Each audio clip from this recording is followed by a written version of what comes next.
همونجور که گفتیم در کنار سحر هستیم و تونل زمانش. چقدر عجیب غریبه من این ور نشستم. اولین بار مهمانی؟ آره اولین باره. ولی همیشه دوست داشتم اینجا بشینم. خیلی خوش اومدید. جای خوبه. خوشنشین هست سحر اونجا؟ یه ذره از این کوشنا اینا ندارم ولی خب به هر حال مهمونای سنگین وزن داشتیم، شاید رفته پایین نظر. ولی خوشحالیم که مهمان ما هستی. مرسی که مهمان دعوتم کردید و با یک موضوعی که واقعا مورد علاقه من. بله. اگه هر چیز دیگه ای بود اینقدر ذوق نداشت اینجا نشستن. میخواستم همین رو بگم، واقعا همه ماها با توجه به شناختی که از سحر داریم همه میدونن که سحر بحث الان نیست که حالا چندین ساله که مجری تونل زمان هستی، ولی واقعا همیشه عاشق آهنگایی که مربوط به گذشته میشه، داستان‌ها، هر چیزی که مربوط به گذشته هست. حال نگاه کن، الان نگاه کن صورتش، الان صورتش هم گلوپش گل میندازه کم کم.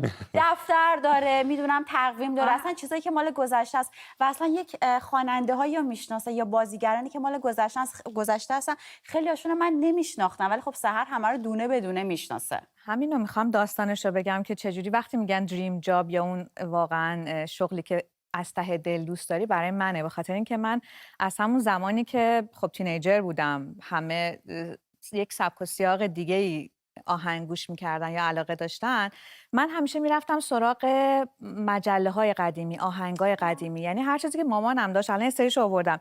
این مجله‌ای که اینجا میبینید، این صفحه‌های گرامافونی که اینجا دارید میبینید من گذاشتم روی میز، همه جا با من رفته. یعنی من استرالیا رفتم با خودم بردم، اون موقع میرم نشستم اینا رو نگاه میکردم، گوش میکردم. استرالیا رفته بود اینا رو نگاه میکردی؟ نه با خودم همه جا میبردمشون، یعنی ازم جدا نمیشد. براش مهم بوده، مثل گنج بوده. با اینکه مثلا شاید حدود مال 50 سال پیش، البته عذرخواهی میکنم از مادرم که همه اینا رو که جمع کرده بود من برای خودم کردم و اجازه گرفتی دیگه. آره دقیقاً همینه. و از توی مجله کار البته خوبی که نکردم این که یه سری از عکس‌ها رو از توش جدا میکردم همون زمان و توی یه دفتر دیگه که الان جلوی شماست. بله. حالا به اونم میرسیم، در مورد اونم صحبت میکنیم. سحر خانم که چه دفتر خاطراتی داری؟ دقیقاً. اما بذار من یه سوال بگم. یه سوال دارم از شما، میخوام این سوال شاید خیلی‌ها باشه. اصلا دوست دارم سحر توضیح بدی به ما که ایده برنامه تونل زمان از کجا شکل گرفت؟ ایده برنامه تونل زمان از دل منوتوپلاس اومد بیرون و به هر حال مثل خیلی از برنامه‌هایی که همیشه بچه‌ها اینجا میشستن، آقای عباسی پیشنهادش رو داده بود که یکی دیگه از بچه‌ها گفته بود که به هر حال میشه یک حالت تقویم تاریخی درست کرد که از قدیم گفت. اما خب آرشیو بسیار جالب، جذاب و کاملی داشتیم از همون موقع و خب خیلی ها حتی اونایی که نسل من نسل‌های بعدی هستن مشتاق بودن یعنی دوست داشتن از گذشته بدونن، به این فکر کردن که یه قسمت رو از منوتوپلاس نشون بدن، یعنی اختصاص بدن به این برنامه، بدن و پانتا. این البته اولین اجرای من هستش. اولین اجرای سحر. آره. چه سالیه این سحر؟ این چند سال پیش میشه؟ 2018 بود فکر کنم. 2018. آره. تقریبا میشه 4 سال 4-5 سال پیش. 5 سال پیش که ما حالا باز به اون میرسم که چند تا فصل داشت، ولی اون زمان خب به هر حال در منوتوپلاس پانتا اجرا میکرد و بعد 2010 خودت میگی، سال 2010.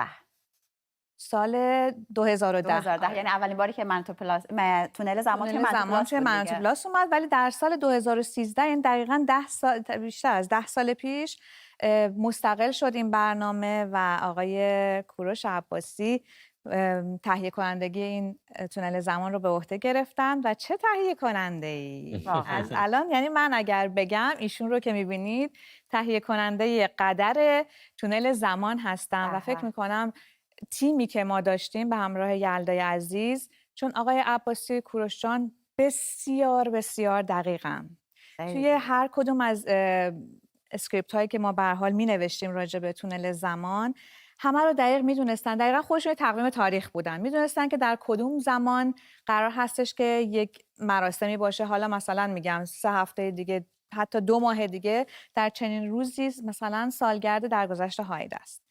همه اینها رو به ترتیب می نوشتن، تمام چیزها با دقت. به شدت آدم دقیقی هستن آقای کوروش. اصلا هرچی بگم کم گفتم. آره. یعنی وقتی که به من اسکریپتو میدادن دیگه من خیالم راحت بود که هیچ کم و کسری نداره، همه چیز پس شده. دقیقاً تیک خورده. و یه چیز رو من یادم رفت بگم، از همون زمان آرشیو رو کم کم شروع کردن به دیجیتالی کردن و با دستگاه اسکنی که تهیه کردن شروع کردن دونه بدونه اینها رو آرشیو ما دیجیتالی شد همونطوری که دارید می‌بینید و خب کار رو خیلی راحت‌تر کردن که دقیقاً ما می‌دونستیم که هر منبعی رو که بخوایم از کجا میتونیم تهیه بکنیم، هم عکسش هست، هم متنش هست، همه چی آماده است خلاصه. کلاً توی هر کاری کار کردن با این دو برادر آقای کیوان عباسی و واقعاً جاشون هم خیلی خالیه آقای کوروشخان عزیز. وقتی بودن و اینجا میومدن پیش ما میتونستیم باشون گفتگو حالا اتفاقا یه ویدیو ما آماده کردیم که مال اولین اجرای برنامه تونل زمان هست که برمیگرده به همون سال 2010 که پانتا اجرا کرده. بریم ما هم دیگه ببینیم برمیگردیم.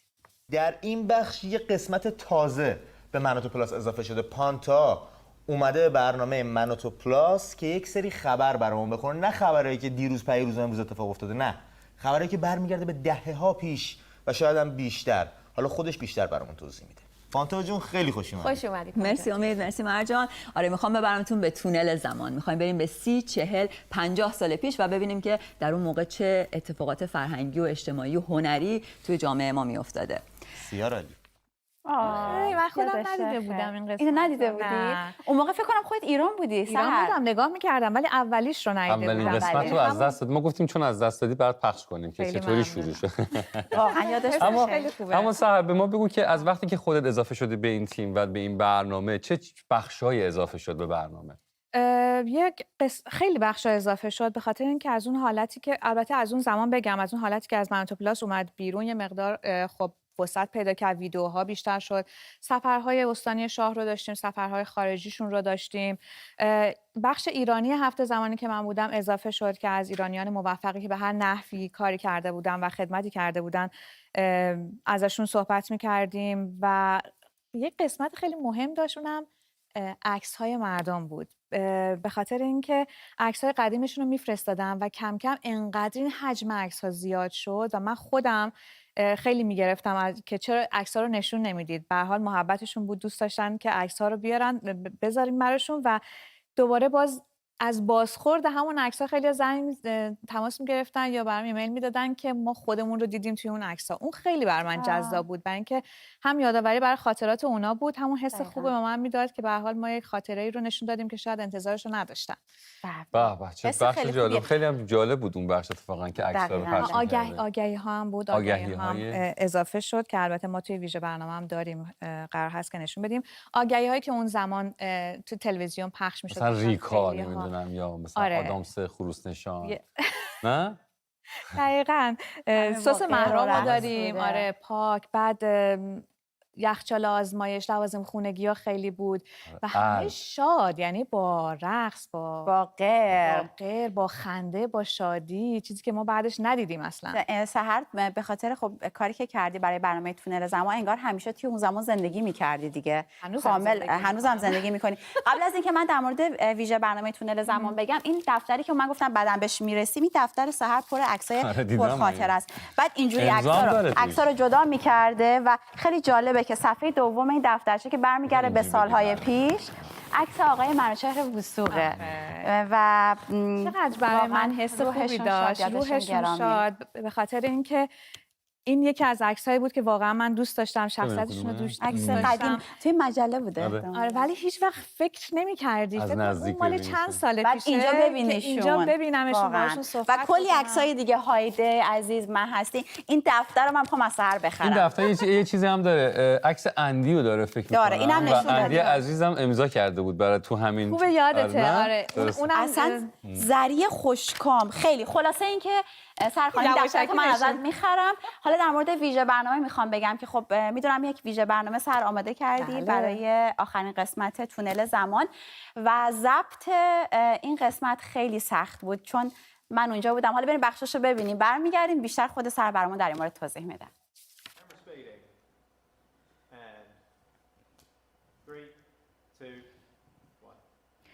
هوشنگ سیهون در خرداد ماه سال 1393 در شهر ونکوور کانادا درگذشت.